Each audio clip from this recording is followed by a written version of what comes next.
I'm going with Jack. I'm going to pick Jack Della In fact, Maddalena. Your Honor, I In this really fight, think that Jack Della Maddalena has the skills to stifle Islam's game. Okay, I'm going to go with JDM. I'm going with Jack Della Maddalena. I was at MSG on Saturday, and what we saw transpire between JDM and Islam is exactly what I predicted. Honestly, if you're a JDM fan, it was sad. The other sad thing that happened is that the UFC has telegraphed who Islam's next opponent is going to be. I'll get into that at the end of this video, but first, I just wanted to revisit the things that I said as predictions going into this video. Listen, I'm happy. I won my bet. I cashed that bitch like a welfare check. I put my money on Islam. There were a few different factors that everyone in the MMA community was talking about going into this fight that I thought were horseshit fucking narratives. Number one was the Craig Jones bump. People were pretending, Craig Jones himself. UFC basically called me. They said, hey, like, can you help us out? Can you help Jack Della beat Bilal Muhammad? And we just fixed his wrestling overnight. Why? Because he was able to stop takedowns for the first couple rounds against Bilal Muhammad? I'm sorry, but the difference between Bilal Muhammad and Islam Makhachev in terms of wrestling is as big as the difference between Kayla Harrison and Ronda Rousey in judo. I mean, one is an all-world, elite, masterclass, dominant fucking talent, and the other one is just happens to be better than most of their MMA opponents are in that discipline. I was never buying it for a second that Craig Jones had, magically fixed JDM faster than Batman was fixed by learning how to fight in the mountains with the monks. It's just the evidence did not bear that out. Craig Jones, I'm not here to talk shit about his grappling, but Bilal Muhammad ain't it, man. Everyone has been shitting on him for the longest time, so I just didn't really see how suddenly JDM was going to be able to stop Islam from taking him down.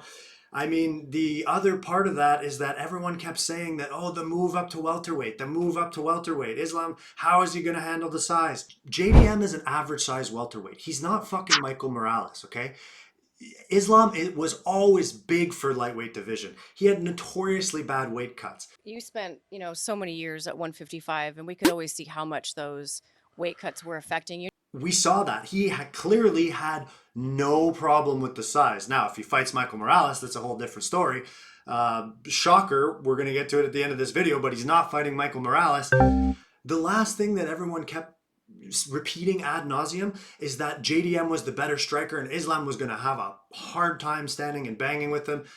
There are so many holes in that narrative. There are so many things that were wrong with it. Answer me this. Who won the striking battle between JDM and Bilal Muhammad? JDM did, but Bilal was able to hit him repeatedly. The stats bear this out. JDM eats almost 4 strikes per minute. Islam eats like 1.5. Islam is a very meticulous striker. He goes in there intentionally avoiding damage, being strategic, setting things up, being technical. JDM is a banger. He's a great boxer, but he wants to stand in a phone booth. He'll take a few punches to give some back, and credit to him for that. But that's not Islam's game. Islam also has a kicking game. He'll use his legs. We saw that the very first minute of the fight. He came out, cracked a leg on JDM, was not checked.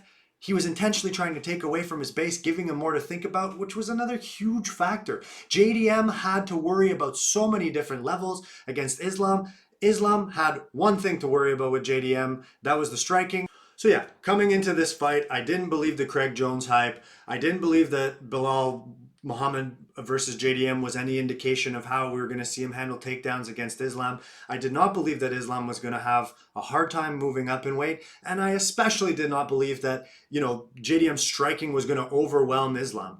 That's exactly what we saw happen in this fight. Islam took him down at will. Honestly, speaking of will, he completely broke his spirit. You could see the anguish, the agony on JDM's face coming into the 5th round. It was so bad I actually felt bad for him. He knew he had no chance in that fight. He knew that he was going to get taken down in the 5th round as well. It was everything he could do to hold on and not get submitted. If there's any credit to give to Craig Jones, I guess it's that, he was able to go 5 full rounds on the bottom with Islam, 19 minutes of control time and not get submitted. That's more than we can say of Dustin Poirier. That's more we can say against a lot of Islam's opponents. So credit to him there, I guess.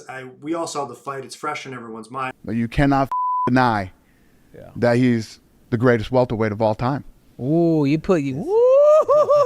Yeah, that would have to be like one of the biggest fights in the company, right? Of course. Kamaru Usman, it's a very tough opponent, and I represent him too. And it depends on what he wants to do. If you give me the choice and ask me who you want to fight, I will take Kamaru. So what's next for Islam Makhachev? Well, there you have it, boys and girls. Dana White has been setting this up for the last 5 months. There's no fucking question why he came out with this bullshit ass statement calling Kamaru the best welterweight of all time, as if GSP doesn't exist. Kamaru Usman has been setting it up since after his fight with Buckley, where he was talking about how this is the fight that the world wants to see. Shocker, it isn't, even though he's banging the drum for it. Abdel, it's all about me, Ali Aziz, campaigning for both of his clients so that he can get a double payday. Islam clearly wants it. He said so himself.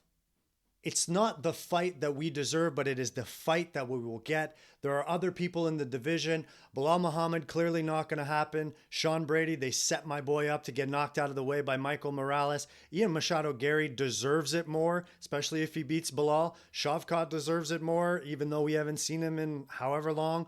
The thing is, I don't blame Islam for preferring to fight Kamaru. He has the resume. It's a name that will do more for him than a fight over any of these other guys, and it's less dangerous simply because of the age. If this was a prime matchup back in 2017, 2018, I would be all fucking for it. I understand the UFC is not a meritocracy, but we have to at least credit some of these welterweights for the work they've been putting in. It's not going to happen. But what I want to know is, what's the fight that you guys want to see? Is it actually Kamaru Usman versus Islam Makhachev? Or is there other welterweights, Morales included, that you would prefer watching? Thank you for watching this video. We'll see you next time.